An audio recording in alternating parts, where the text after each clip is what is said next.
and VP of Ogilvy Mather, and the indisputable King of Adland, Mr. Rory Sutherland.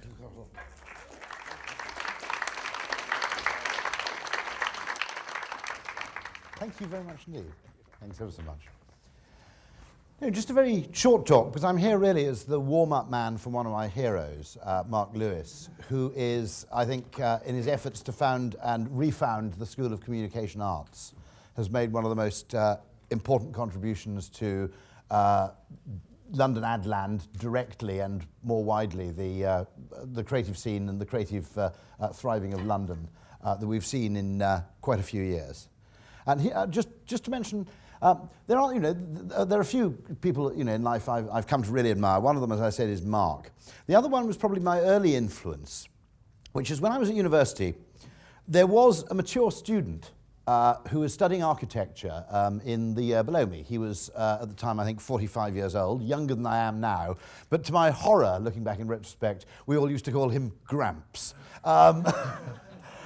Because, of course, when you're a bunch of students aged about 19, someone of 45 is almost impossibly old. He was marked out from the other students at the time, partly through having a Bentley, which was pretty unusual. But actually it was much more interesting than that, because he was an extraordinarily interesting and original man called Ray Fowke. And not only did he have a Bentley, but he also had an absolutely battered 17-year-old Talbot Solara. Now, nobody knows what that is, do you? At least nobody under 40. Was it a form of Vauxhall? What was Talbot? Can anybody remember? Anyway, there was a bizarre brand of particularly crappy car called Talbot. And he had this extraordinarily crappy Talbot, which he would alternate occasionally with the use of the Bentley. We said, Ray, why are you doing that? And he said, brilliantly, I think. He said, you need to have a really shit car to remind yourself how good the Bentley is. Okay. Now, the interesting thing about Ray is when he was 25 years old, i.e. 20 years pretty much before, actually more than 20 years before I knew him, he and his brother and one other person had organised and run from scratch the 3 Isle of Wight festivals, 68, 69 and 70. Now, obviously, the younger people among you are looking baffled. You think of this as a contemporary event. These were 3 extraordinary events. The 68 one was, I think, relatively small. I think, if I remember right, was Dylan at 68? Dylan might have been 6. You don't look at, sorry. You had Jimi Hendrix's last concert was performed, I think, in 1970. You had The Doors. You had an extraordinary lineup, and just unbelievable lineup of musicians. He'd organised that with his twin brother at the age of 24, 25. They'd been at home on the Isle of Wight. The reason they were on the Isle of Wight, the festivals were there, were basically because they lived there. It turned out quite well, actually, because being on an island, it forced people to leave their cars at home. So there was an accidental benefit to this. But they'd seen Woodstock on the television and just thought at the age of about 23, why don't we do something like that? Which is an extraordinary, extraordinary example. But the great thing about Ray was he was completely dissonant and surprising in his thinking about everything. He took everything from a completely eccentric standpoint or frame. Funnily enough, I'd first come across Ray when listening to the radio at the age of 15. And there was one of these tedious Radio 2 phone-ins, I think hosted by Jimmy Young. This was, bear in mind, this was more than 10 years, or certainly quite a few years before I met him in person or knew of his existence.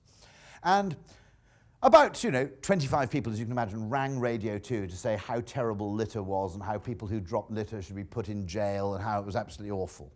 And the programme ended, and I only connected these two things, that he was the man who'd said it about 10 years later. The programme ended with just a thing, oh, and by the way, we had a call from a Mr. Fowke in Oxford who rang to say that he thought litter was a very good thing. Now, Ray was like that. He actually thought litter was a great thing because, as he pointed out, when you go to anywhere that's really exciting, like New York, there's tons of litter. And when you go to really boring villages in the Cotswolds, there isn't any litter at all. So his argument was that litter was obviously at least a byproduct and possibly a cause of something really quite remarkably good. And he had this eccentric point of view on everything. Sometimes it caused offence. I remember a Cambridge Union debate where he stood up in the presence, I think, of a left-wing trade unionist and said that he thought that actually job losses were marvellous news because they were releasing the population from wage slavery and encouraging them to do something more imaginative instead, rather than working for pay.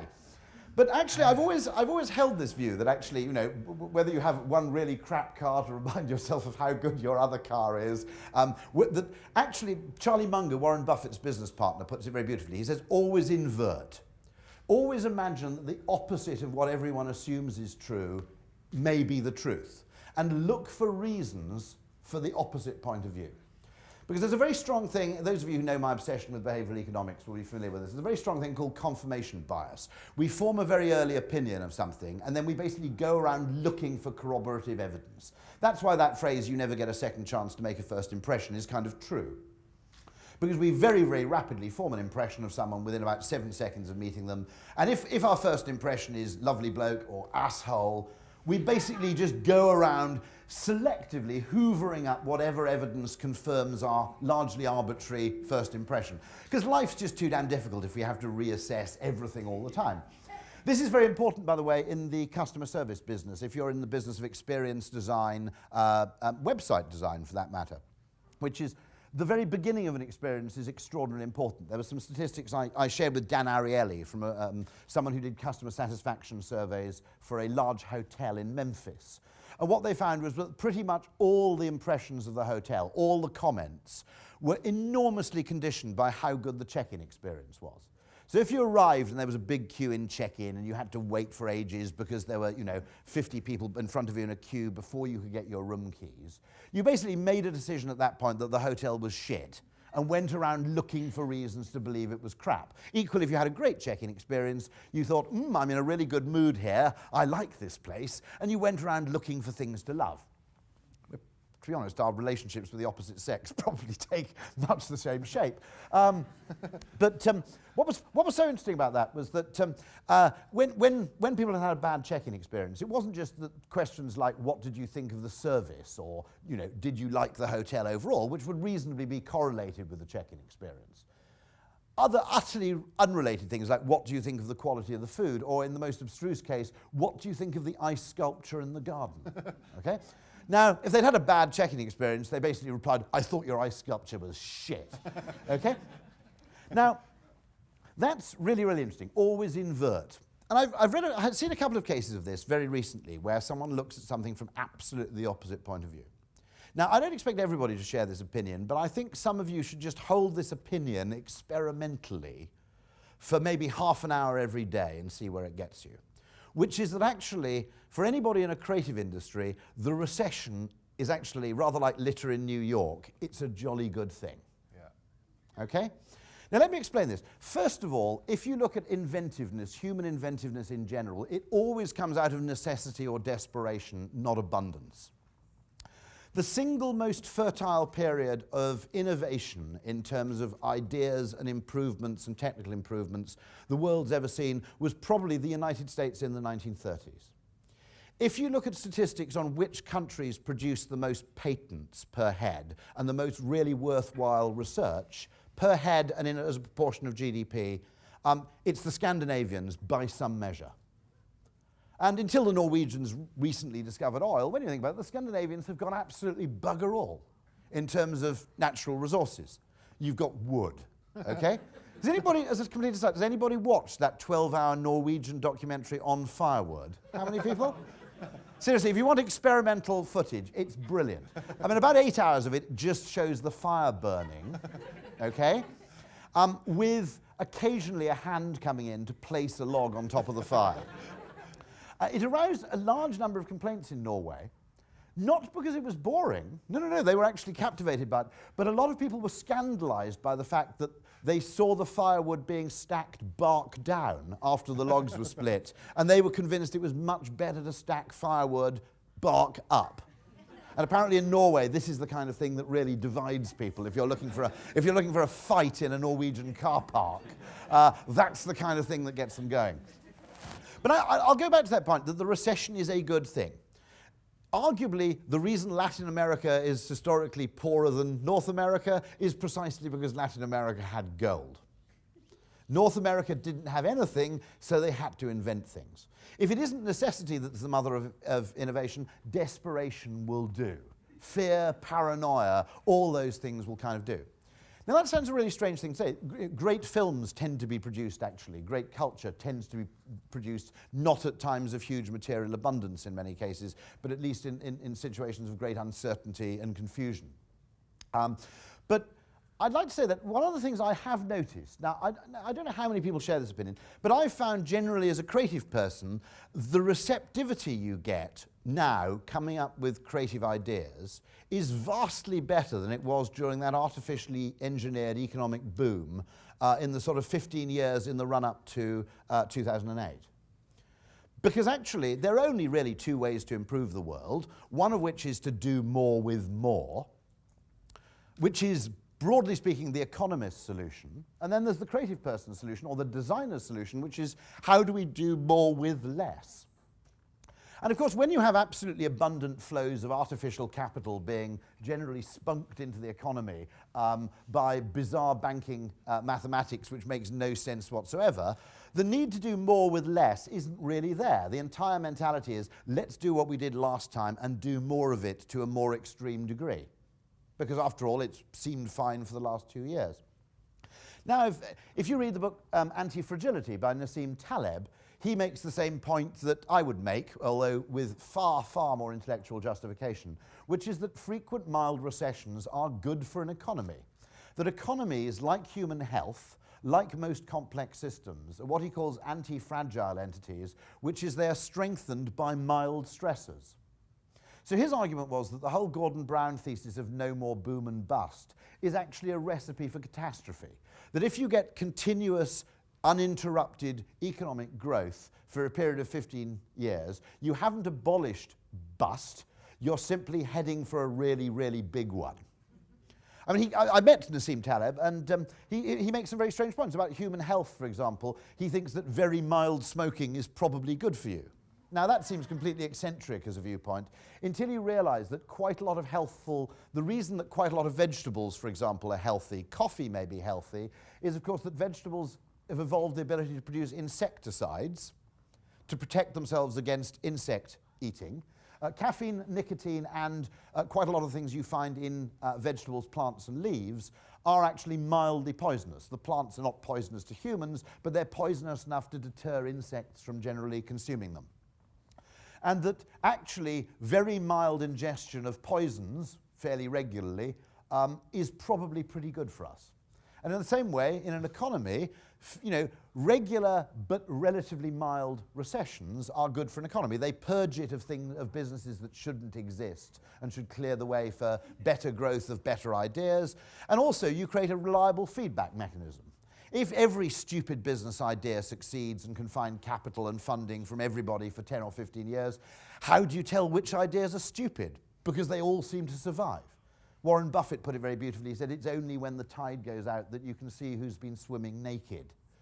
So that's my first point, that actually we should do what my friend Ray does and look at this in a decidedly eccentric point of view. That actually, culturally, in terms of the appetite for creative innovation, recessions are actually pretty good news. That when you have less, there's another counterpoint of view which I read in the New Statesman, which is not my normal reading, but you always read the opposite political view to your own. And what you'll find in the New Statesman is that a lot of thinking on the left and the right is converging, and a lot of it is surprisingly sane. And the point of the New Statesman, which I thought was quite serious, is they said that surely, to be completely fair, George Osborne should be a hero of the environmental movement. Since if he's managed to engineer 0% growth for a long period of time, isn't this what environmentalists want? I mean, the whole point of the Green Movement is that a future for the world predicated on endless increases in consumption of stuff can't be entirely healthy or good. So actually, by engineering a reasonable society which actually doesn't grow, but which improves not through the consumption of more stuff, but by the better use of the stuff we already have, isn't that really rather a good thing? Now, you don't often get the New Statesman praising George Osborne, and admittedly, I think there was probably a little bit of a backhanded compliment in the thing, but it's actually quite a valid point of view when you look at it. Now, what's interesting about this, and this particular period, is not only the recession. It's also the fact that somebody, and I don't know who, had the genius idea of creating the phrase creative industries or creative sector. Why is that really important? Because you can't something doesn't exist until there's a name for it. If you create a name for something, you create a kind of norm. Now, the most brilliant marketing example of this was pursued by, I think it was a group of people at the Harvard Drink Driving Project, who invented the phrase designated driver. It was a group of highly imaginative marketers who said, we'll invent this phrase designated driver. In Holland, nobody here Dutch, is there, or Belgian? Anybody speak Flemish? What's Bob stand for? Do you know? It's something like... Who's your designated? It's actually an acronym or a backronym. And in Holland, the designated driver is called Bob. The reason I'm drinking Diet Coke is because I'm Bob this evening. When you set out for a night on the Lash in Brussels, if such a thing exists, you say, who's going to be Bob this evening? It's something like Berinchte Oberste Besuchter, is that right? It means deliberately sober driver, and it means Bob. In the US, they created designated driver. They went to Hollywood, and they got the phrase designated driver injected into lots of sitcoms, lots of soap operas, lots of comedies. So it just entered the language. Once you've got a name for something, you've got a norm. And first of all, it created the impression, because there's a word for this thing, that actually maybe we should have one. When you couldn't say, who is the person who is going to intentionally remain sober this evening in order that the rest of us can, you can't do it. Once there's a name for something, apparently this is Wittgenstein, or late Wittgenstein makes this point, that actually much of our thinking is arbitrarily controlled by the things we have vocabulary for and the things we don't. But by creating this phrase Bob, or this phrase designated driver, suddenly it became seen as a perfectly normal thing to do. And actually that business of creating words to give permission, I mean, it's very interesting. If you look at older people, the phrase downsizing in terms of property is actually a really useful phrase. Because previously, before downsizing existed, there was always a bit of a stigma for people in their 60s to move out of their house into a smaller house, because people basically assumed they were broke. Whereas if you just said, no, we decided the time had come for us to downsize, that then seems like a choice, not a compromise. And this invention of the creative sector is really, really important, because conceptually in the mind of government and policy and in just the minds of people writing about economics, the creative sector didn't exist until that phrase was invented. Yes, of course the whole business existed. You had everything from, I think it embraces everything from filmmakers to photographers to the advertising industry and so forth. At some extensions it extends to antiques dealers, but I think that's probably stretching it. Unless they're faking antiques, of course, in which case they belong fully in the creative sector. But what's quite interesting is now you suddenly create this name for the thing, people can actually look at it. And what you see is that it's probably bigger than the hospitality industry. Some people say it's larger than finance. Obviously not as big as retail or manufacturing, which are ginormous, okay? But it's pretty damn big. 26 billion a year it earns in the UK, £70,000 a minute. It accounts for 10% of the UK's exports, and interestingly, that's a higher proportion of any economy in the UK than anywhere else in the world. Quite interesting that the creative sector is actually more dominant in the UK than anywhere else. If you look at that and that seems strange to you, bear in mind that of the four really, really valuable franchises, which I guess are Star Wars, actually I think in order it goes Harry Potter, Star Wars is number 3, Bond's number 4, and The Lord of the Rings is number 2. If you think of them, 3 out of those 4 are based on UK properties. Sherlock Holmes, which is probably the most enduring and reused property ever created, the most reused franchise. Any fans of Elementary and so forth? Yeah, good, excellent. I mean, that's probably the most enduring one. That's also British in origin. We just seem to be very good at this stuff, which is good to know. And actually that's rewarded. But that fact was completely unrecognised by government or by journalists in The Economist until someone came up with the phrase. What else is actually really good about a creative economy? One of the things is it creates a culture where people try and do more with less, which in environmental terms has to be good, I think. There's another interesting value, of course, for a creative economy, which often gets captured by estate agents. Anybody heard this? That a very common strategy for estate agents is you basically stalk artists, and where they move to, you buy up all the property. Because in urban regeneration, creative people are absolutely essential. Why? Because if you're a banker, you want a really expensive house in a really expensive street that's already really expensive, okay? Bankers basically compete with each other rivalrously. Creative people compete with each other almost through game theory, through outwitting other people rather than outspending them. And so creative people don't go and say, I want to buy a really big house in Kensington. They do the opposite. They go, I want to go and discover a place where nobody has yet spotted the value. And so that's the great distinction. Rather than saying, I want a really valuable house on a really expensive street, okay, the creative mentality is different. It fundamentally says, I basically want to realize value where no one else has spotted it. And that's a much more creative form of value creation and actually more valuable, even if it ends up being estate agents who make the money. That's a much more interesting approach. So it's a very interesting approach because the creative mentality extends to its attitude to property, which is, it's asking the question not what is this and what's it worth, but what could it be worth? What can I make of this? And so it's interesting how that fundamentally different mentality, that thing of doing more with less, seems to actually manifest itself in all kinds of creative behavior. Intangible value, as I said, is great. It takes a lot of effort to realize this. We have deep within us a thing which Steven Pinker, any fans of Steven Pinker, the blank slate, he calls basically the physical fallacy, that we're much more comfortable paying for things that are physical than seeing value in things that are intangible. And he extrapolates from that all sorts of things like violence against shopkeepers, whether it might be Korean shopkeepers in Watts or Chinese shopkeepers in Malaysia or Jewish shopkeepers in Eastern Europe. Why? Because the shopkeeper doesn't make anything. He adds huge value, but he adds the value in intangible ways through storage, scale, and transportation, okay? And distribution. It's a form of value. You know, a bunch of bananas 200 miles away from where I live has very little value to me. The shopkeeper delivers that value by making it accessible at any time I like, whenever I want it. But we tend to think that because the value is created in a way that doesn't actually involve the manufacture of stuff, that it actually somehow is earned at our own expense. And we tend to look at intangible value with a very, very strong bias against it. I would argue, and actually a very, very good economist at Oxford, who's an environmentalist, also takes my point, that strangely the advertising industry and the environmental movement, which are never seen as natural bedfellows, actually have some extraordinarily close things in common. Because the more you can get people to pay for intangible value, for perceived value, for belief, for narrative, for stories, for things that don't involve any raw materials, and the less, therefore, you need to provide stuff to justify their expenditure, then you are actually creating value out of nothing, and basically meaning doesn't create any CO2.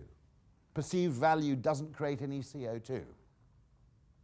So there's a quite interesting new thinking. Once you accept the fact that actually marketing that intangible value is just as valid as any other kind and overcome the physical fallacy, what you'll find is that actually some surprising new people come into your purview. You know, suddenly advertising will be used not just to sell things, it will also be used to solve interesting problems. The revolution in the behavioral sciences really, really helps this. And that's a really vital point, that suddenly one of the worst aspects of the sort of boom up until 2008 was you had a period where everything was about efficiency and scale and how much and how big. And genuinely, for a 10 to 15 year period, and I was working in advertising throughout that time, psychology completely fell off the consideration set for any government department. That was considered irrelevant. The idea that how you present something affects how people react to it was basically dropped. I gave the example, I don't know if you've probably heard me say this before, of the student loan system. In Australia, they have a basically identical system, but they call it a graduate tax. So the government pays for you to go to university, but if you end up earning more than a certain amount of money, you pay more in income tax to pay back the cost of your education. You're a Kiwi, aren't you, I think? But I don't think anybody in Australia rioted. Because most people go, well, that seems pretty fair to me, okay? You know, you go to university, the government pays for you to study medicine, you end up earning 140,000 a year as an anaesthetist. It doesn't seem altogether unreasonable that you should pay a bit back for the education you received. But that was when it was called a graduate tax, which almost sounds like a status symbol. When you call it a loan, first of all, you introduce people to 15 years of misery while they spend their time at university with this massive millstone hanging over their head. And the entire emotional reaction to that thing is determined not by what the financial mechanism is, but how you describe it. Similarly, a loan will massively deter people from poorer backgrounds from going to university. Because if your net household wealth is £4,000, the prospect of borrowing 20 is terrifying. If you go to that same person and say, if you end up earning £50,000 a year, you'll have to pay more tax, their reaction is, chance to be a fine thing. So the idea that actually our senses have evolved to give us an objective view of the world is the most dangerous delusion that it's possible to imagine. We don't. We perceive things according to a frame, according to comparison, according to utterly bizarre mental biases and frames. And the idea that all you have to do to improve the reaction, that actually what you call something is irrelevant, that all we care about is what it is one of the most dangerous delusions which has done extraordinary harm. So again, one of the great things I can see for creative people is the explosion in the social sciences and in our understanding of people and how they act and how they decide creates not only just more jobs for people in the creative sector, it massively broadens the remit of people in advertising, which I think is terribly exciting. I put it very crudely myself. I said, when I just talked about advertising, I went to advertising conferences. When you talk about behavioral economics, you get invited to Downing Street or the Cabinet Office or the HMRC. Suddenly, you know, this actually provides a huge opportunity and a huge chance for marketers and advertising and people in what you might call the social sciences who actually believe that psychology matters to seize back a few of the levers of power and decision making from the economists and accountants who've basically used spreadsheets and maths to grab control of organizations and seize complete control of most decisions. I genuinely see the recession combined with advances in this kind of thinking as being an opportunity to redress that balance back to some kind of sanity. A few other things, which is just that one of the great things about the creative sector, which both enthuses me and worries me, this probably ought to be my last point. I don't want to rumble on too long. I mentioned your contribution to urban regeneration. Two things. One of them is the experience economy. Those of you who are Gen Y, when I was about 17 or 18, the single greatest concern and obsession I had is what car you had, because that was what it was like if you grew up in the Welsh borders in 1983, okay? What's interesting is Gen Y, particularly urban cosmopolitan Gen Y, see cars as a utility. I've got two friends now who are taking their driving test, and the driving instructor says, what car do you plan to buy when you've passed? They said, I'm not planning to buy a car. Well, why are you taking the test? They said, zip car. Okay? So the fundamental change in consumption patterns is actually happening. Now, why is this? Two little explanations. First of all, I suppose it comes from Marshall McLuhan, who says, we shape our tools and then we fashion our tools and then our tools shape us. That the media we use affect our behavior. The second one is my friend Geoffrey Miller, who's a Darwinian psychologist, wrote a very good book called The Mating Mind, who makes the point that actually the net thing that people seek for is not necessarily money or possessions. It's some form of indicator of status or intelligence or openness, or basically the display of personality is an innate human urge.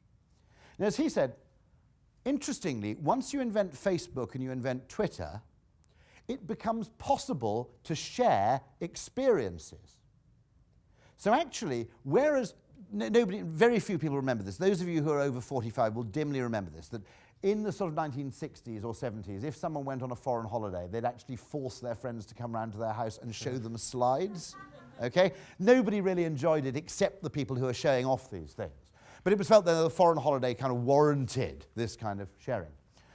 Suddenly what you realize among Gen Y is that actually they're just as likely to derive identity and status and meaning from things they are doing, intangibles, than from buying, possessing, and displaying stuff.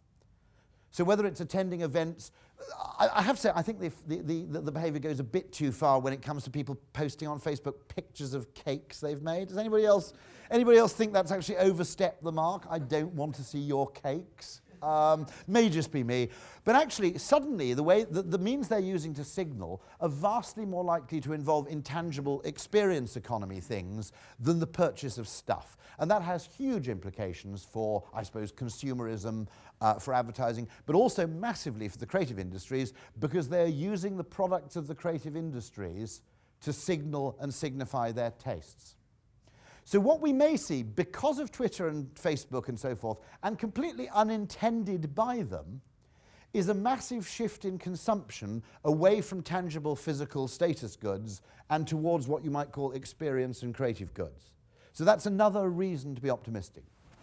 The final thing, which is both good and bad, which is at its best is the best thing about the creative sector, is nearly all well-paid jobs are looking for the same kind of people with the same narrow band of cognitive, slightly nerdy skills that banks look for, accountancy firms look for. The great thing about the creative industries is that they, fascinatingly, can, at their best, draw talent and realize talent and discover talent absolutely anywhere. You know, brilliant people who've actually, never even studied the subject in question suddenly prove themselves extraordinary. People with no postgraduate or graduate qualifications can actually rise to the top in the advertising industry. The only problem you have, and that still I think remains great, that I think the creative industries can, if you think about it, there's this sort of narrow, weird, self-appointed, university-educated elite which now hog all the best jobs and then erect educational barriers to other people. It's basically pulling up the ladder after yourself. Now, I'm very questioning about this because I said to Ogilvy, is there any evidence? All these firms say we want people with a 2-1 or above. And I said, well, that's a bit ridiculous because only half the people by definition can get that. And I said, is there any evidence that people with a 2-1 or above are any better or more successful than people with a 2-2 or below? No. If anything, it runs the other way. Okay? But nonetheless, that just seems a sort of rational way to choose. And so this source of great employment and great jobs in most sectors, whether it's law, any of those professions, medicine, for example. There's a university in Canada which actually doesn't demand medical qualifications before they train you up to be a doctor. And they find that the people, they simply choose you on how keen you are to become a doctor. And they're mildly more successful than everywhere else. The only problem we have, and I'm going to end on this note, with the creative sector, is this one thing. Because success in it is so uncertain compared to dentistry, compared to accountancy, and it's becoming more uncertain as we globalize. It's becoming more extreme. So to give you an example, the average salary of an author is about the same as it was 20 or 30 years ago. Until you strip out J.K. Rowling and Dan Brown, and you strip out their earnings, which are distorting the average, and now you find the average salary for remaining authors has halved. So the gains disproportionately go to one end of that kind of inverse square rule. And that makes creative jobs very uncertain and nervy, because when you train as an accountant or a dentist or whatever, there is a kind of career ladder, which is if you fail to fuck up, you will make it to the top. Our business isn't like that, which is why you see the whole creative sector becomes, if we're not careful, dangerously full of the children of the rich. Okay, that's the problem, because if you've got a dad with a house in, Berkshire, you can take that punt. But actually, if you've got a small child and you don't have any family money, it's too great a risk to take. So you become a dentist instead. Okay. What do we do about that? I don't know what the answer is. But we have a great opportunity in that we can find talent anywhere, and it can prove itself just as valuable. There's no particular need to restrict our fishing to a narrow pool. The only problem is are we becoming self-limiting because the career path is so uncertain? I do have one suggestion, which I'm going to end on before I call over to Mark. When they decided who was to become a Spitfire pilot, a fighter pilot, during the Second World War, they obviously had lots of people who are potential RAF recruits and so forth, and they could have done, what they would do now is they would have devised unbelievably complicated metrics, tests, and everything else to decide who got the job, okay? What they did back then was they asked 2 questions. This was the single biggest discriminator as to whether you got to fly a Hurricane or a Spitfire or not. And the 2 questions were, have you ever owned a motorcycle, and do you own one now? And the answers they were looking for were yes, no. And the reason was you were brave enough to ride a motorcycle in the first place, but sane enough to give it up. Okay? And that was the perfect mental material for a Spitfire pilot. It's a beautifully simple, creative solution to how do we find exactly the mentality we want, and it was 2 questions. I always assumed in the event of a tie, they said, does he have a large handlebar moustache and a nickname like Binky or Ginger, just to actually decide the thing finally. But that was how they decided. What a brilliant idea. So my proposal, which I haven't yet got accepted by Ogilvy, but think about this as a policy, okay, is that at any point in Ogilvy, 50% of our applicants must be people who've never been skiing. Okay? Because the great thing about skiing, if you think about it, it's proof of a privileged childhood, skiing, because as the great comedian, can I be politically correct? Does anybody watch Louis C.K., the comedian? He said, there are two things a man can't take up after the age of 30, fellatio and skiing. All right?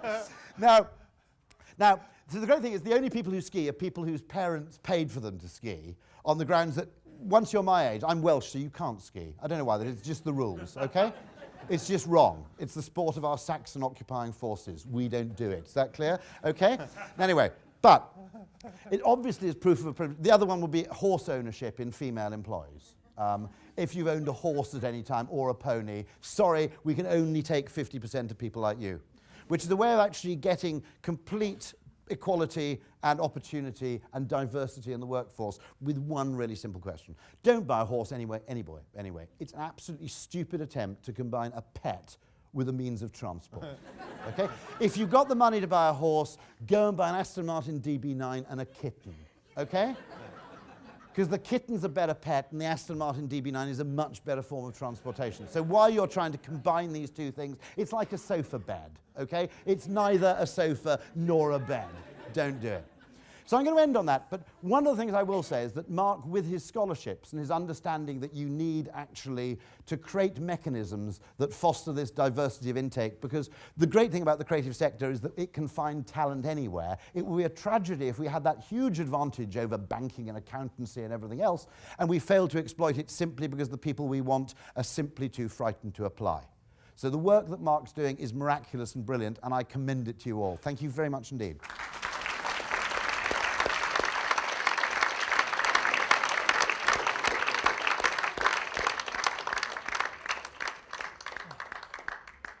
Thank you, Rory. We do have one more speaker.